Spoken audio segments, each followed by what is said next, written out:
میرے معزز مسلمان بزرگوں، عزیز بھائیوں اور امت مسلمہ کی مقدس ماں اور بہنوں، اللہ نے قرآن کی اس آیت میں ایک نہایت ہی مہلک مرض کا تذکرہ فرمایا ہے۔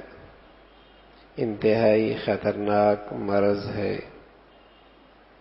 جس سے جسمانی صحت بھی خراب ہوتی ہے، روحانی اور ایمانی صحت بھی خراب ہوتی ہے،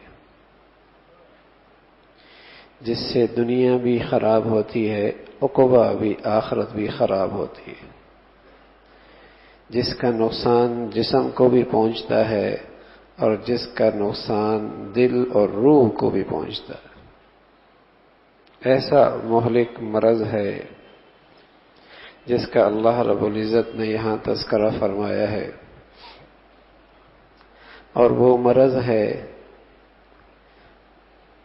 بھی اتنا مہلک کہ جس کی نشاندہی اللہ رب العزت فرما رہے ہیں، اور نشاندہی بھی اپنے کلام میں فرما رہے ہیں۔ اللہ بھی بڑا، اللہ کا کلام بھی بہت بڑا، تو پھر اس چیز کی اہمیت بھی بہت۔ بادشاہ کوئی بات کہے تو معمولی بات پر تو وہ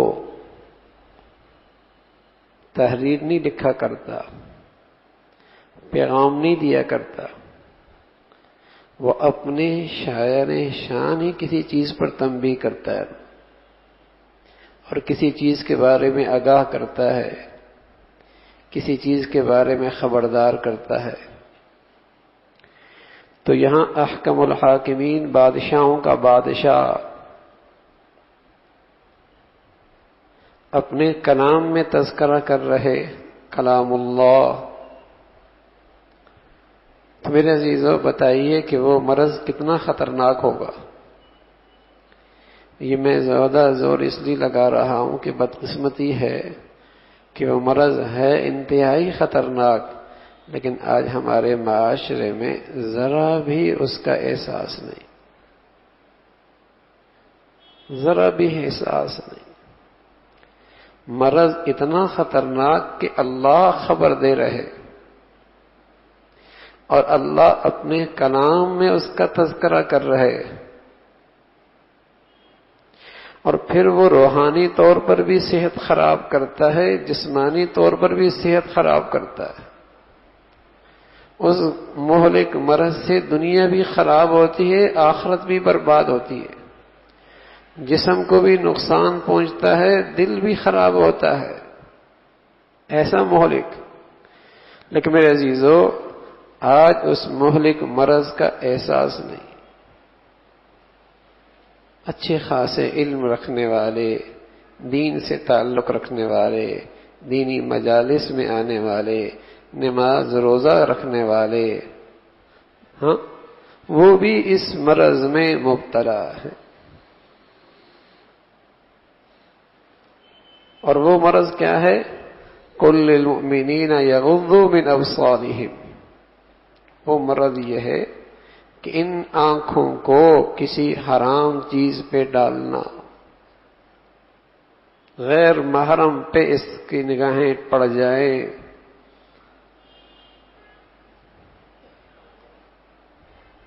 اگر یہ شہوت کے ساتھ بالخصوص ہو، لذت لینے کے لیے ہو، تو انتہائی درجے کی حرام شے، انتہائی درجے کا حرام۔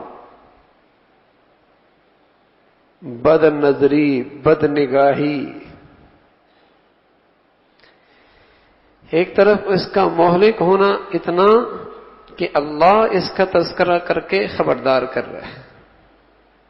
بادشاہ، اور پھر بادشاہوں کا بادشاہ کسی چیز کا تذکرہ کرے، خود ہی اس کی بات کی اہمیت بڑھ جاتی ہے، اور پھر اپنے کلام میں اس کا تذکرہ فرما رہے، اور پھر اس کے نقصانات جسمانی بھی روحانی بھی۔ بد نظری میں مبتلا رہنے والا شخص اپنا شباب ضائع کرتا رہتا ہے،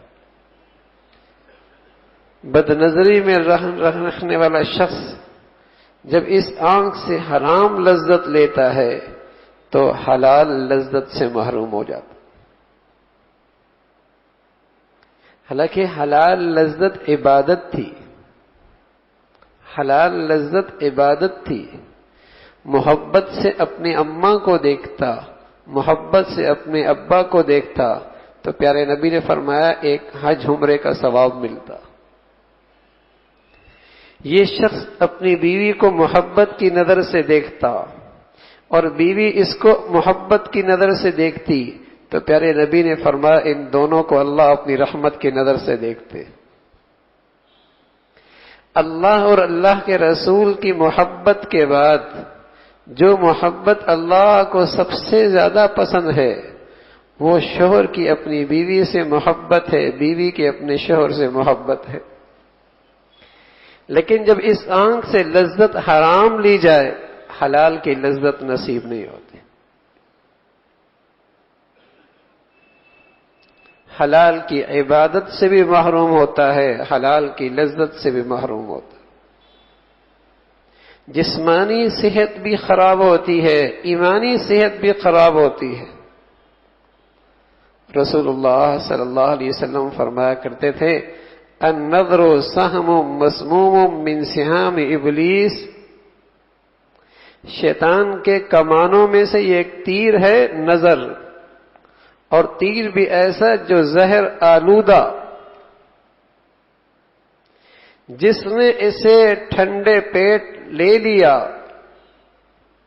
ٹھنڈے پیٹ اسے قبول کر لیا، اس کا تو ایمان رخصت ہو جائے گا. اس لیے کہ جب جسم میں یہ تیر لگے زہر آلود جان چلی جاتی ہے، اور بس اوقات اس بد نظری کا لگا تیر اس کی روحانیت ختم کر دیتا. مہلک اتنا کہ بادشاہوں کا بادشاہ خبردار کر رہے، خطرناک اتنا کہ اللہ اس کا تذکرہ قرآن میں کر رہے. جسمانی اور روحانی بربادیاں بتائیں اللہ کے نبی نے، لیکن ایسا خطرناک مرض ہے، لیکن اس میں ابتلا کتنا، اس میں ابتلا کتنا ہے. نماز پڑھنے والا، نہ پڑھنے والا، حج کرنے والا، نہ کرنے والا، داڑھی رکھنے والا، نہ رکھنے والا، دین کی مجالس میں آنے والا، نہ آنے والا، اللہ معاف فرمائے اس گناہ میں سبھی مبتلا نظر آتے. کہیں ان آنکھوں کو پناہ نظر نہیں ملتی. غیر محرم کو دیکھنا بالخصوص شہوت کے ساتھ اور لذت کے ساتھ، چاہے وہ زندہ سامنے موجود ہو، چاہے وہ زندہ سامنے موجود ہو، اور چاہے اس عورت کی تصویر ہو، چاہے اس کی تصویر ہو.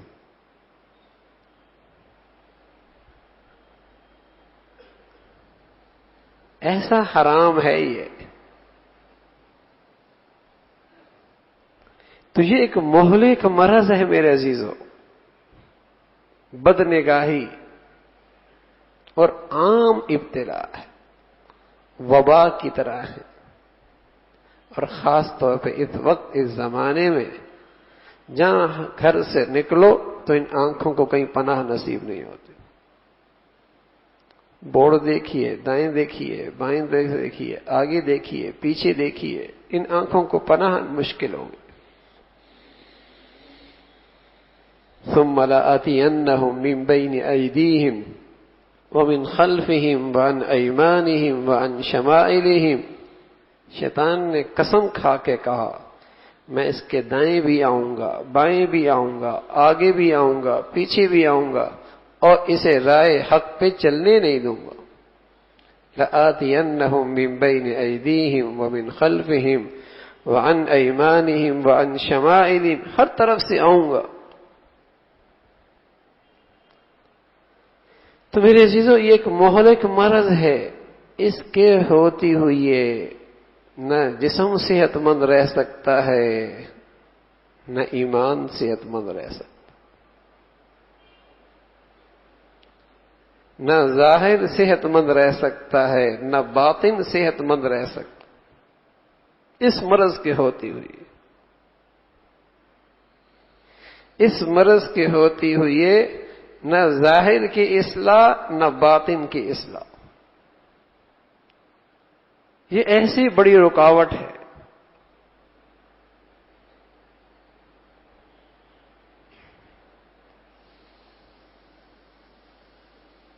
میرے عزیزو، اس گناہ کے ہوتے ہوئے، اس گناہ کے ہوتے ہوئے کبھی آدمی عبادت کی حلاوت محسوس نہیں کرتا۔ حضور علیہ الصلوۃ والسلام نے فرمایا ذاق طعم الایمان، ایمان کا بھی ایک ذائقہ ہوتا ہے، قورمہ، بریانی، دودھ، مشروبات، اپنا ایک ذائقہ ہے۔ تو پیارے نبی نے فرمایا ایمان کا، ایمانیات کا، ایمانی اعمال کا بھی ایک ذائقہ ہوتا ہے، اس کا بھی ایک ذائقہ ہے۔ لیکن اگر آدمی بیمار ہو تو چیزوں کا بھی ذائقہ نہیں آتا، بلکہ بسا اوقات میٹھی بھی کڑوی لگنے لگتی ہے، میٹھی بھی کڑوی لگنے لگتی ہے، اور چیزیں بے ذائقہ لگتی ہیں۔ بخار سخت ہے، منہ کا ذائقہ خراب ہو گیا ہے، تو جب چیزوں کا ذائقہ محسوس نہیں ہو رہا تو سب جانتے ہیں طبیعت ٹھیک نہیں ہے، سب جانتے ہیں طبیعت ٹھیک نہیں ہے۔ ہمارے عزیزو، جب ان نیکیوں کا ذائقہ محسوس نہ ہو، بے ذائقہ ہو جائیں، بے ذائقہ ہو جائیں، بلکہ بس اوقات نیکی اور نیکی کے ماحول میں اکتاہٹ ہونے لگے، کڑواہٹ محسوس ہونے لگے، تو یقین جانیے یہ باطن کی خرابی کی علامت ہے۔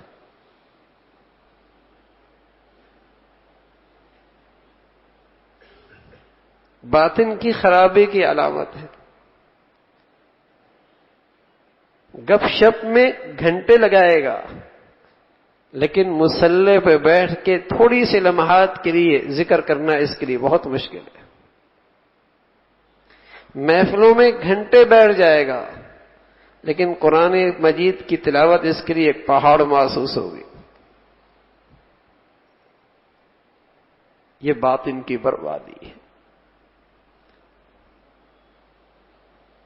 حضرت عثمان غنی رضی اللہ عنہ فرمایا کرتے تھے جسے اللہ صاف دل نصیب فرما دے اور صاف زبان نصیب فرما دے، وہ تو کبھی قرآن کی تلاوت سے سیر ہی نہیں ہو سکتا۔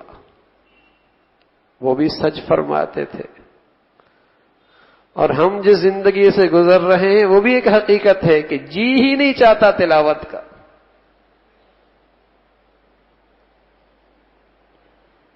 جی ہی نہیں چاہتا۔ کئی دن گزر جاتے ہیں قرآن کی تلاوت کا جی نہیں چاہتا۔ انا للہ و انا الیہ راجعون۔ کبھی مسلمانوں میں اس کا تصور ہی نہیں تھا میرے عزیزو، کبھی مسلمانوں کے ہاں اس کا تصور بھی نہیں تھا کہ مسلمان ہو، مسلمانوں کے گھرانے ہو اور وہاں قرآن کی تلاوت روزانہ نہ ہوتی، تصور نہیں تھا۔ مردہ گھر، مردی زندگیاں، جن کی زندگیوں میں، گھرانوں میں قرآن کی تلاوت نہیں۔ لیکن یہ آنکھ بد نظری چونکہ اسے پناہ نہیں ہے اور اس گناہ کا احساس بھی نہیں ہے، اس سے باطن برباد ہو جاتا، اکتاہٹ ہونے لگتی ہے نیکیوں سے، وحشت ہونے لگتی ہے نیک مجالس سے، نیک لوگوں سے۔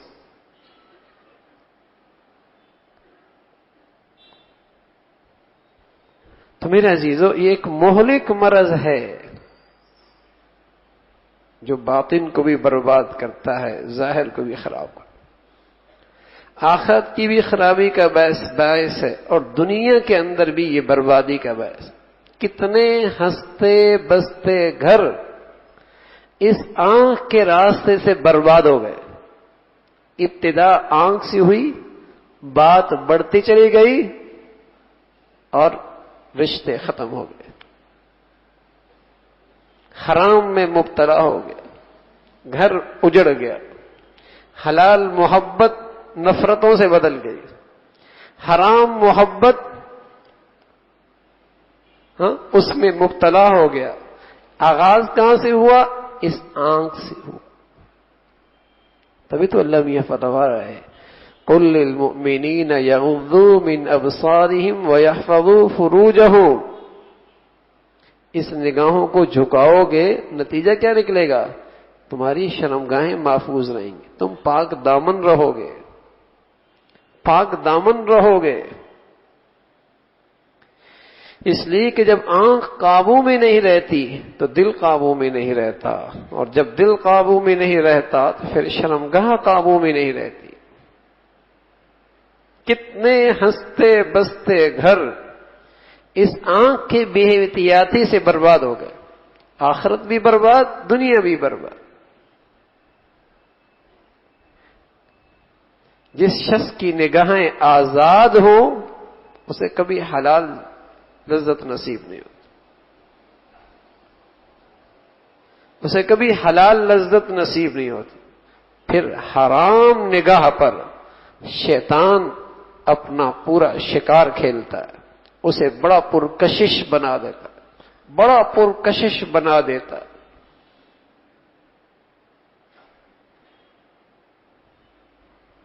اور آہستہ آہستہ جب یہ حرام میں مبتلا ہوتا ہے تو شیطان اس کی ہر خوبیاں دکھاتا ہے، ہر عیب چھپا دیتا ہے، بلکہ بس اوقات اس کے عیب بھی اس کی نظروں میں خوبیاں بن جاتی ہے، چاہے لوگ کتنا ہی سمجھائیں، لیکن اس بد نظری کے سے شیطان نے اسے شکار کر لیا تو دنیا بھی برباد، آخرت بھی برباد۔ تو میرے عزیزو، یہ ایک وبا ہے، اس میں ابتلا عام ہے اس گناہ میں، جس سے باطن کبھی نہیں بنتا، اس کے ہوتے ہوئے اصلاح نہیں ہوتی، باطن نہیں سنورتا۔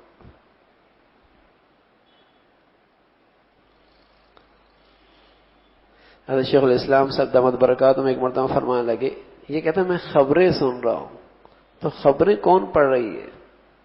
اس سے پہلے آگے بھی موسیقی، پڑھنے والی بھی عورت، اور پھر اس کے درمیان جو حرکتیں ہوتی ہیں، کتنی بد نظری کی، حرام، اور اس نے نہ لینا نہ دینا۔ اور پھر جب یہ گھروں کے اندر یہ گناہ روز ہوتے ہوں تو برکتیں آئیں گی، رحمتیں آئیں گی، برکتیں آئیں گی، رحمتیں آئیں گی۔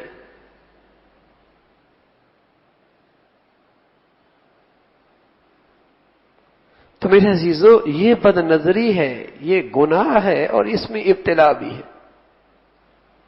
ابتلا بھی ہے۔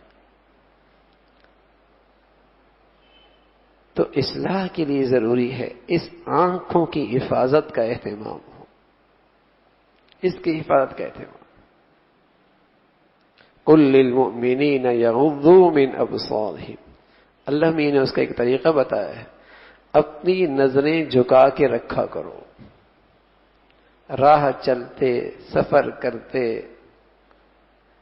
ڈاکٹر عبدالحی عارفی رحمۃ اللہ علیہ فرمایا کرتے تھے، شیطان نے بھی کہا ہے دائیں سے آؤں گا، بائیں سے آؤں گا، آگے سے آؤں گا، پیچھے سے آؤں گا، اس نے نہ نیچے کا تذکرہ کیا نہ اوپر کا تذکرہ کیا۔ تو نیچے نظریں کر کے جاؤ، حفاظت ہوگی، نظریں جھکا کے چلو، نظریں جھکا کے چلو۔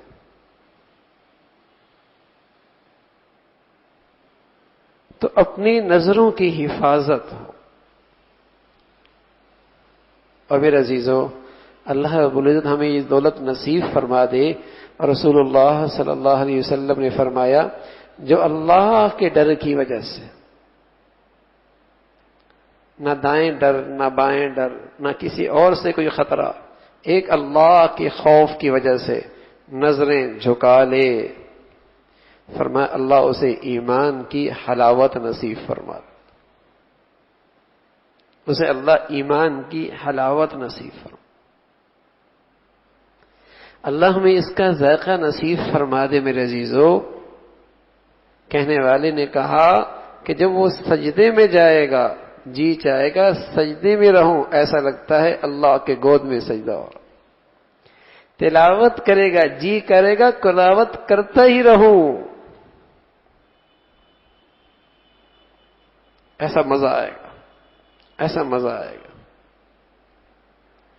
ہاں، اس کا پہلا قدم اٹھانا ہے، اس میں کڑواہٹ ہے، اس میں مشقت، لیکن کوئی ہمت کر کے اس کڑوے گھونٹ کو پی لے، پھر اس کی وہ لذت بھی پائے گا، پھر وہ اس کا مزہ بھی پائے گا.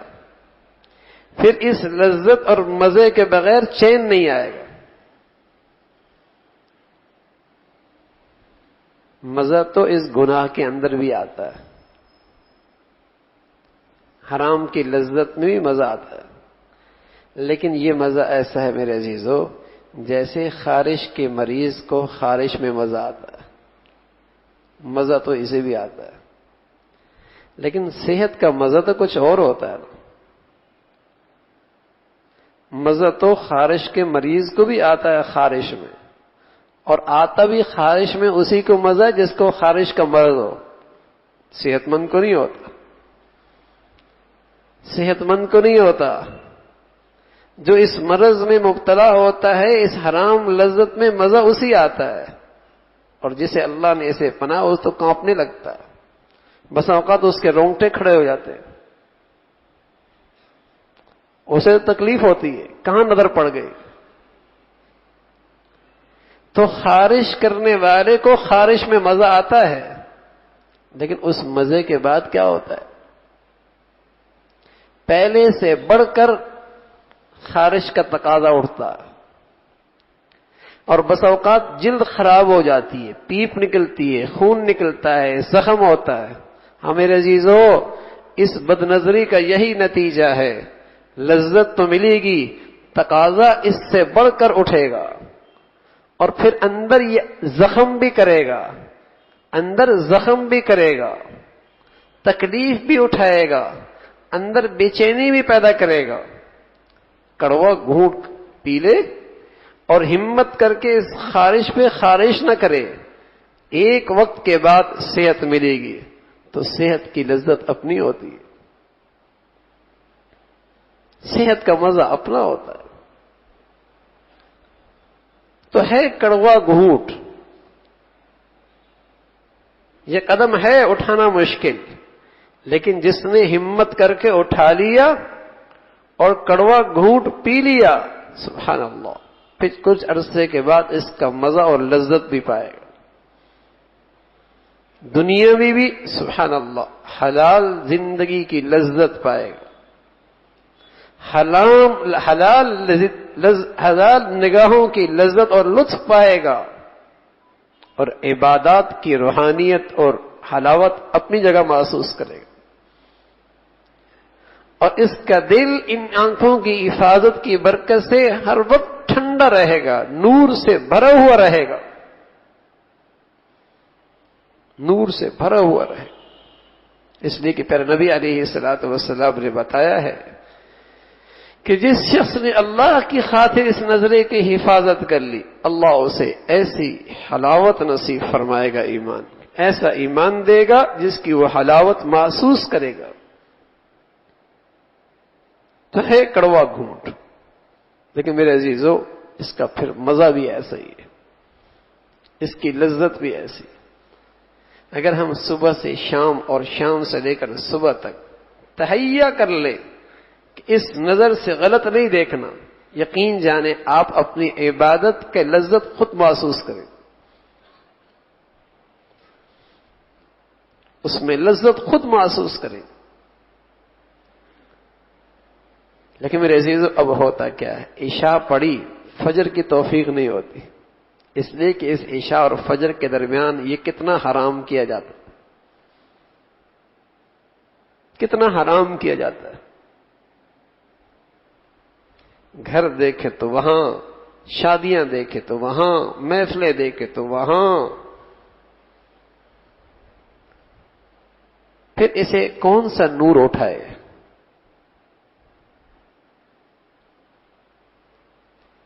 تو یہ میرے عزیزو ایک عام گناہ ہے، ایک ایسا موذی گناہ ہے جو پورے معاشرے میں سرایت کی ہوئے، جس نے دیندار اور بے دین میں، نمازی اور بے نمازی میں، حاجی اور غیر حاجی میں فرق مٹا دیا۔ سبھی میں اس میں ابتلا ہے۔ ہاں، جس پہ اللہ کا فضل ہو جائے وہ محفوظ ہے، لیکن یہ ابتلا بہت عام ہے، اور اس کی نحوست ہی نحوست ہے، اس کی نحوست ہی نحوست ہے۔ تو ایک مہلک مرض ہے جس کی نشاندہی اللہ کریم نے فرمائی ہے کہ اس کی حفاظت کر لو۔ اپنے جسم کی حفاظت چاہتے ہیں، ایمان کی حفاظت چاہتے ہیں، حلال لذتوں کی حفاظت چاہتے ہیں، آخرت سنوارنا چاہتے ہیں، تو اس آنکھوں کی حفاظت، آنکھوں کی حفاظت، اللہ نے ایک کھانے کا کوٹا رکھا ہے کہ دنیا میں یہ انسان اتنا کھائے گا، لیکن جب یہ کوٹا اپنا حرام میں سے پورا کر لیتا ہے تو اتنا حلال سے محروم ہو جاتا ہے۔ اسی طرح اللہ رب العزت نے جوانی کے، شباب کے، آنکھوں کی لذت کا ایک کوٹا رکھا ہے، لیکن جب اسے یہ حرام میں پورا کر لیتا ہے اتنا حلال سے محروم ہو جاتا ہے، اتنا ہی حلال سے محروم۔ تبھی تو جب تک حرام ہے تو تعلقات بڑے اچھے ہیں، اور اگر ان کی حلال کی شکل میں بندھن باندھے جائیں، نکاح ہو جائے، اب لڑائیاں شروع ہو جاتی۔ جب تک حرام ہے تعلقات ہیں، دوستیاں ہیں، اور جب حلال میں آ جائیں جھگڑے ہیں، اس لیے کہ نحوست ہے اس حرام کی جو انہوں نے اس سے پہلے کی،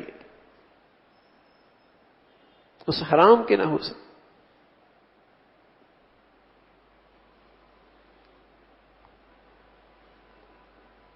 تو اس سے دنیا بھی خراب ہوتی ہے، آخرت بھی خراب ہوتی ہے، جسمانی صحت بھی برباد ہوتی ہے، اعصاب بھی متاثر ہوتے ہیں، شباب بھی متاثر ہوتا ہے، اور ایمان اور روحانیت بھی برباد ہوتی ہے۔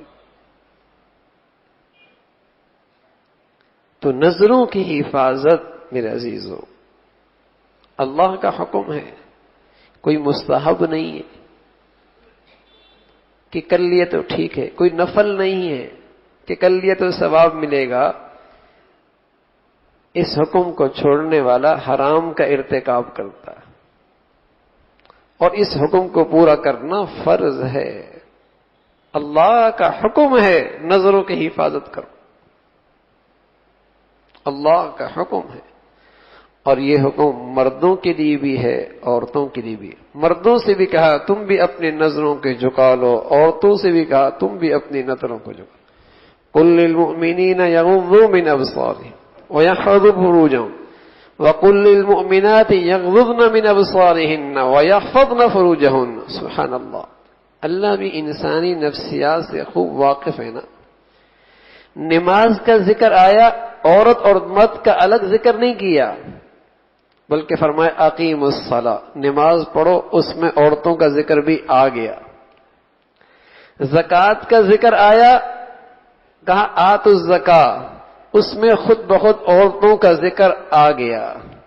کتب علیکم الصیام، روزے فرض کیے گئے، اس میں عورتوں کا ذکر خود بخود آ گیا۔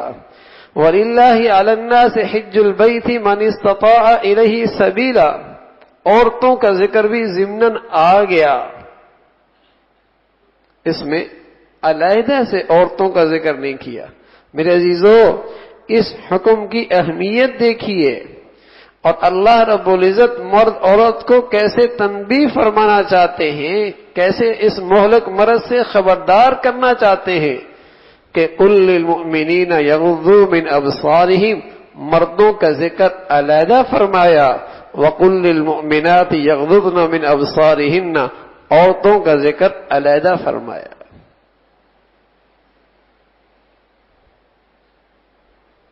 کہ وہ بھی خبردار رہے، یہ بھی خبردار، نظروں کی حفاظت ہو۔ کتنے قرآن کے احکامات ہیں جس میں اللہ نے عورت کا ذکر ضمناً فرمایا، صراحتاً نام نہیں لیا، لیکن یہاں صراحتاً عورتوں سے خطاب کیا، مردوں سے الگ خطاب کیا، عورتوں سے الگ خطاب کیا۔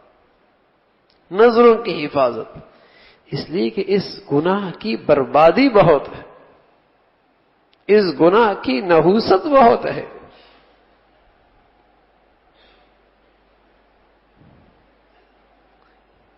اس گناہ کی نحوست سے کتنے گھر محبتوں اور اعتماد سے خالی ہو گئے، کتنے گھر محبتوں اور اعتماد سے خالی ہو گئے۔ نہ بیوی کو شوہر پر اعتماد رہا، نہ شوہر کو بیوی پر اعتماد رہا۔ وہ زندگی کتنی عذاب والی ہوگی جس گھر میں دو میاں بیوی رہیں اور ایک دوسرے پہ اعتماد نہ کرتے، کتنی تلخ زندگی ہوگی۔ حالانکہ یہ ایسا رشتہ ہے جس کا حسن اللہ نے یوں ذکر کیا کہ ہن لباس لکم وانتم لباس لہن، کہ جسم سے زیادہ قریب لباس سے اور کوئی چیز نہیں ہو سکتی، انسانی جسم سے لباس سے زیادہ کوئی اور چیز قریب نہیں ہو سکتی۔ تو اللہ نے کہا یہ عورتیں مردوں کا لباس ہیں اور مرد یہ عورتوں کے لباس ہیں۔ اتنا قرب ہے کہ اس کے درمیان تیسرا بیچ میں کوئی حائل نہیں ہے۔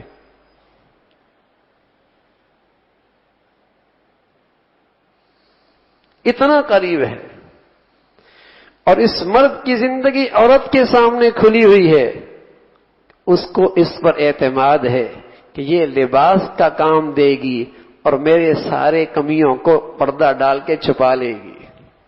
اس عورت کی زندگی اس مرد کے سامنے کھلی ہوئی ہے، اسے اس پر اعتماد ہے کہ یہ میری ساری کمزوریوں پر پردہ اور لباس کا کام کرے گا، مجھے اس پر اعتماد ہے، اس کو اس پر اعتماد ہے۔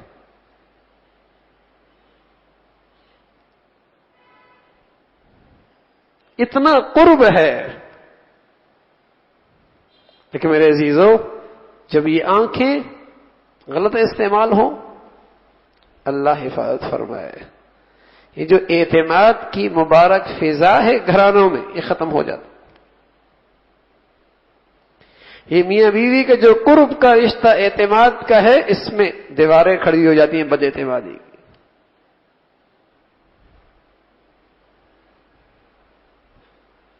آنکھوں کی حفاظت نہیں۔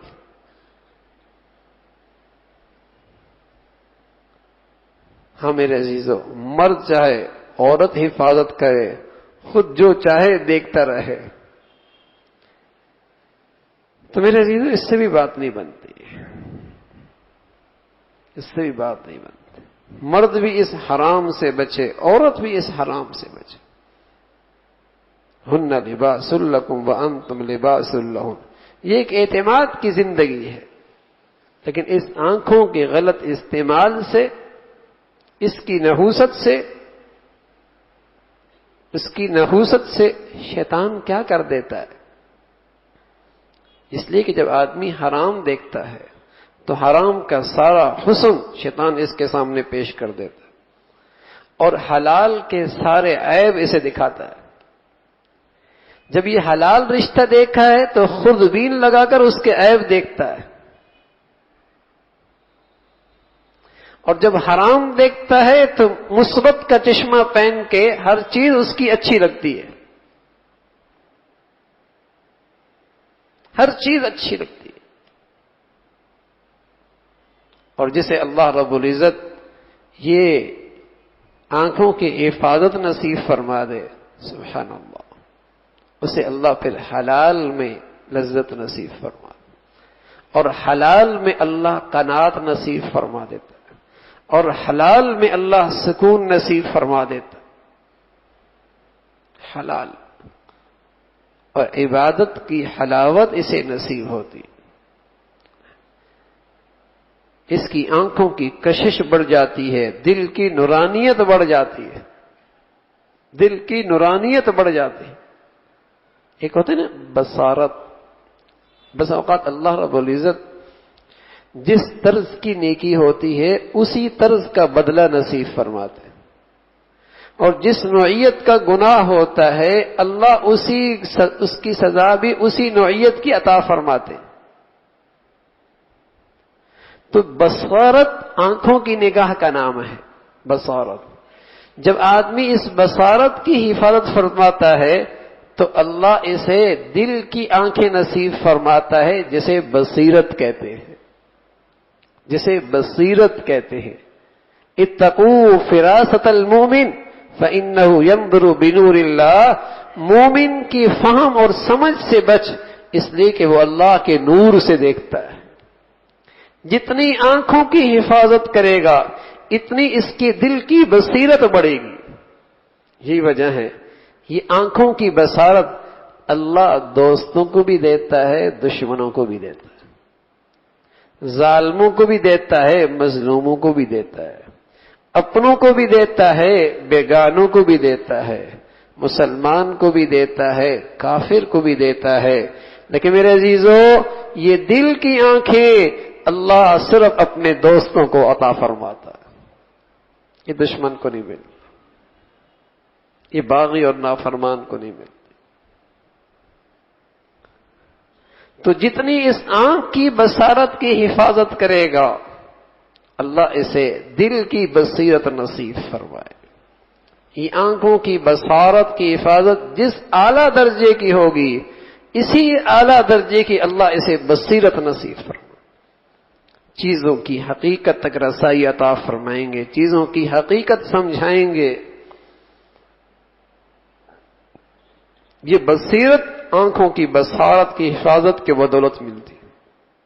اور جب آدمی اس نعمت کی ناقدری کرے، بصارت کی ناقدری کرے، اللہ بصیرت چھین لیتا ہے. بصیرت چھین لیتا ہے. اور بس اوقات اس کے فیصلوں پر دنیا ہنستی ہے، لیکن اس احمق کو اپنے غلط فیصلے کا احساس ہی نہیں ہوتا. زمانہ ہنستا ہے اس کے فیصلوں پر، لیکن وہ بصیرت کا اندھا ہے، اسے ہوش نہیں آتا. آدمی حیران ہوتا ہے یہ کیسے فیصلہ کر رہا ہے، اس نے یہ کیسے کہہ دیا. ذرا سی بھی سمجھ بوجھ ہو، لیکن جب بصیرت چلی جاتی ہے تو آدمی ایسے ہی فیصلے کرتا. اور میرے عزیزو، اس بصیرت سے محرومی کا نتیجہ ہی تو ہے، اس بصیرت سے محرومی کا نتیجہ ہی تو ہے جس کی حقیقت اللہ کا نبی یوں بتا رہے: لو كانت الدنيا عند الله تعدل جناح بعوضة ما سقى منها كافرا شربا. یہ دنیا اگر اللہ کی نظر میں ایک مچھر کے پر کے برابر بھی اس کی قیمت ہوتی، اللہ کافر کو ایک گھونٹ پانی کا نہ دیتا. یہ بصیرت سے محرومی کا نتیجہ تو ہے جس کی حیثیت ایک مچھر کے پر کے برابر نہیں. یہ اپنی زندگی، صلاحیتیں، اپنی اولادوں کی زندگیاں، اپنی ساری صلاحیتیں اس مچھر کے پر کو اکٹھا کرنے پہ لگا ہوا. اس سے بڑی بصیرت سے محرومی کا نتیجہ اور کیا؟ کہ جس کی حقیقت اللہ کے نبی نے اپنی بصیرت سے یہ بتائی کہ اس کی قیمت اتنی بھی نہیں ہے، لیکن جب یہ بصیرت نہیں ہوتی کیا نتیجہ ہوتا ہے؟ کتنی بڑی دانائی سے محرومی کی بات ہے، اور کتنی بڑی دانش مندی سے محرومی کا نتیجہ ہے کہ زندگی کی ساری صلاحیتیں اس چیز پہ لگاتا ہے جو اس کے ساتھ اگلی زندگی میں نہیں جائے. کتنا احمق ہے، کتنا کم عقل ہے، کتنی حماقت ہے. ہاں میرے عزیزو، جب آنکھوں کی بصارت غلط استعمال ہوتی ہے، بصیرت رخصت ہو جاتی ہے، پھر اچھی بری، بری اچھی، کامیابی ناکامی، ناکامی کامیابی، عزت ذلت، ذلت عزت لگنے لگتی ہے. ہر چیز کے اندر اس کا فیصلہ غلط ہو جاتا، ہر چیز میں اس کا فیصلہ غلط ہو جاتا. بصارت اللہ کی نعمت ہے، کتنا نفع اٹھاتا ہے اور کتنے خطرات سے بچتا ہے اور کتنے اپنے نفع کی چیزیں حاصل کرتا ہے۔ ایسی میرے عزیزو بصیرت کے بدولت آدمی بہت سارے اپنی آخرت کے خطرات سے آگاہ ہو جاتا ہے، اپنی زندگی اور اپنی موت کے بعد کی زندگی کے خطرات سے آگاہ ہوتا ہے، ایمان کے خطرات کو پہچان لیتا ہے۔ اب یہ بصیرت چاہیے، بصارت کی حفاظت چاہیے۔ اس دل کی روشنی کو بڑھانا چاہتے ہیں بصیرت کو، تو پھر بصارت کی حفاظت کرنی ہو، اور اگر اس بصارت کی حفاظت نہیں تو یہ بصیرت رخصت ہو جاتی۔ زمانہ اسے عقل مند کہتا رہے، دانش مند کہتا رہے، لیکن اللہ کے نبی صلی اللہ علیہ وسلم نے فرمایا تئیس عبد الدرہم والدینار، ہلاک ہو جائے درہم اور دنانیر کا بندہ کہ جس کا سب سے بڑا بت دولت ہے، اس کے گرد اس کی زندگی گھومتی ہے، تئیس عبد الدرہم والدینار، برباد ہو جائے۔ تو بصیرت میرے عزیزوں بڑی نعمت ہے، یہ آنکھوں کی بصارت کی حفاظت ہو، اللہ اس بصیرت کو بڑھا دیتا ہے، اللہ اس روشنی کو بڑھا دے گا، اس میں ترقی نصیب فرمائے گا۔ تو میرے عزیزوں دل کی روشنی بڑھتی ہے جب آنکھوں کی روشنی کی حفاظت ہونے لگ جائے، آنکھوں کی روشنی کی حفاظت ہونے لگے۔ ہاں کمال بھی تو اسی کا ہے، بس اوقات آدمی کہتا ہے بڑا مشکل ہے۔